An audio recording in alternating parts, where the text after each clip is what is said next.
Надійку вже боліли пальці від ножиців, якими нарізала смужки з різного лахміття, які щоразу клала перед нею мама Тамара.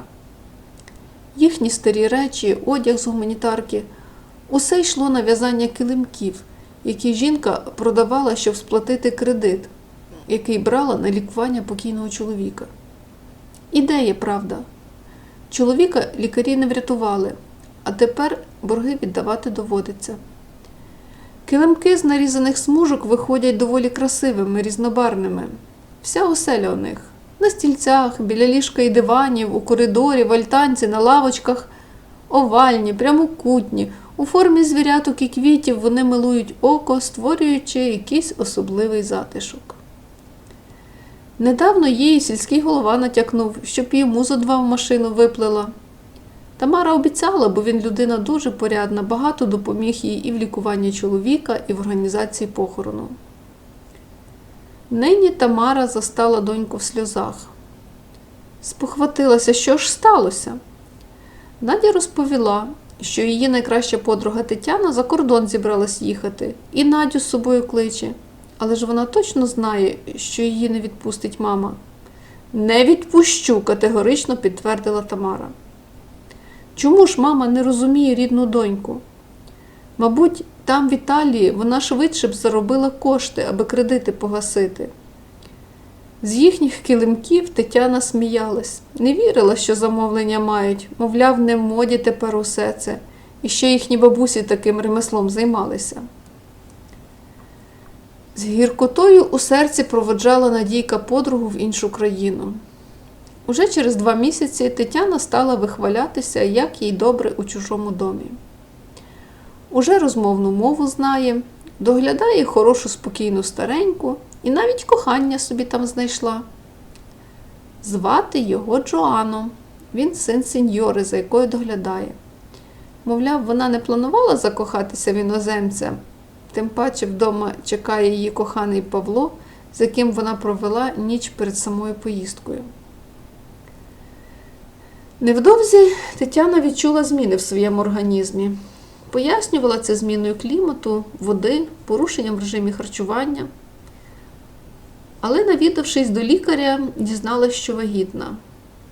Направду, вона й не знала точно, чию дитину носить. Роман із Джоано, якого допустила до себе незадовго, як поселилася тут, закрутив їй голову, і вона збилася з циклу. Спочатку хотіла одразу повертатися додому, до Павла, але чарівний погляд Джоано притягував, манив, не відпускав у рідне село, з якого ще недавно вона так радо від'їжджала. А може, Джоано справді одружиться на ній, дізнавшись про дитину, подумала. Однак вирішила не спішити повідомляти новину. Не знала, як зреагує на неї Джоано. І боялася втратити свій земний рай. Вдень робота у домі, догляд за сеньорою, Лаурою, а вечорами любощі з Джоано у її кімнаті. Тетяна божеволіла від щастя і все відкладала на потім розмову з коханим. Так минали дні, тижні, і одного вечора, тицнувши їй рукою в живіт, Джоано запитав: «Дитина буде?» Тетяна поблідла. Вона злякалася цього запитання. А коли згідно кивнула головою, Джоано взяв у свої руки її голову і міцно вп'явся в губи. «Чому раніше не сказала?» – спитав.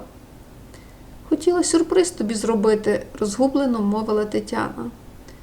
«О, твій сюрприз я передарую», – незрозуміло відповів Джоано і, весело підстрибуючи, побіг комусь телефонувати. З вікна доносився його галасливий голос, але з уривків деяких фраз Тетяна нічого не могла збагнути, як і те, як можна передарувати сюрприз. З того дня Тетяну відсторонили від роботи. Найняли іншу українку. Лікар, який мав тепер стежити за її вагітністю, призначив їй спеціальний режим. Своєю радістю вона вирішила поділитися з Надійкою. Давно з нею не спілкувалася. «Я дуже щаслива. Скоро стану сеньорою. Сина Джоано народжу». А ти, молодець, село пильнуй, килимки в'яжи, так і молодість пролетить. До речі, скільки килимків з мамою вив'язали, хоч знаєш? Іронічно запитувала Тетяна у соцмережах. Згодом у розкішний італійський дім привезли якусь жінку. Тетяна побачила її здаля, тому рис обличчя не розгледіла. Худенька, струнка. У ту ніч Джоанно до неї не прийшов. Тетяна не могла збагнути, що сталося, і взагалі, хто ця білявка, з якою пропадав її коханий. Вирішила вранці перестріти Джоанну. «Чому не прийшов? Я скучила», – мовила якось винувато. «Гаразд, нині зайду, поговорити треба», – відповів сеньор. Тетяна приготувала для двох вечерю. Дістала дорогі парфуми, які подарував їй Павло. Поставила добре вино. Подумала, що, захмелівши, коханий відверто розкаже про всі свої плани. І Джоанно сказав про те, що одружений, але дітей немає.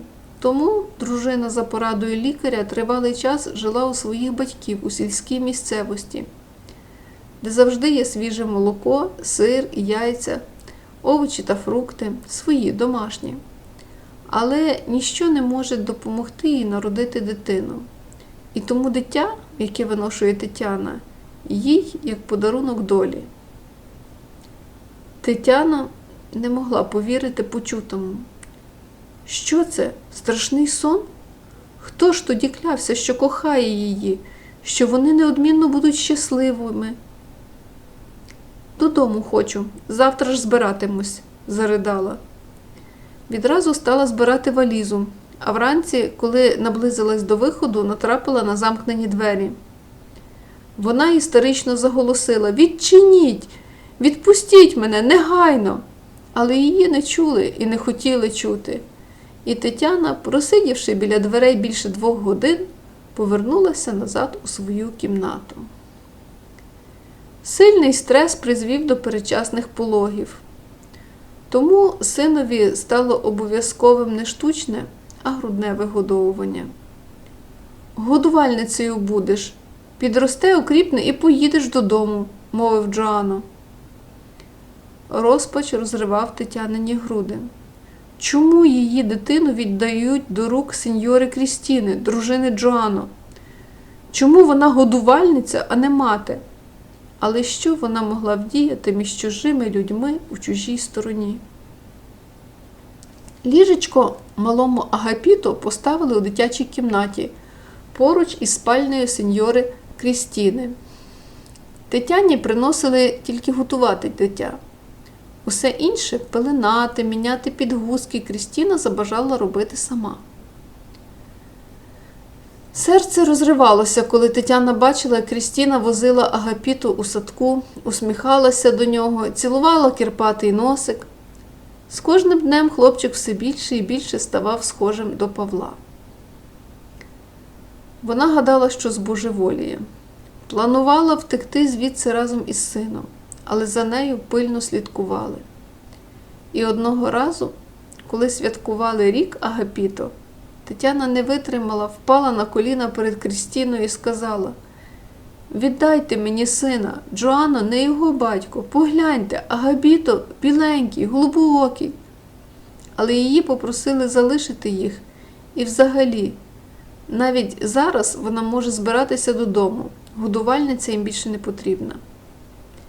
Сеньора вручила їй конверт з коштами, яких було обмаль, але Тетяна сперечатись не стала, їй захотілось додому, до Павла, про якого нічого не знала. Вона відкриє йому всю правду, і він неодмінно прийме якесь рішення. Додому Тетяна їхала, як у тумані. Попросила водія зупинитися край села, де височіла церква. Перехрестилася, стиха промовивши «Господи, прости», і попленталася вулицею. Багато чого змінилося у селі за короткий час. Он на вінчання до храму йде весільна процесія. Молодята кланяються їй. Тетяну наче розрізають розпеченим залізом.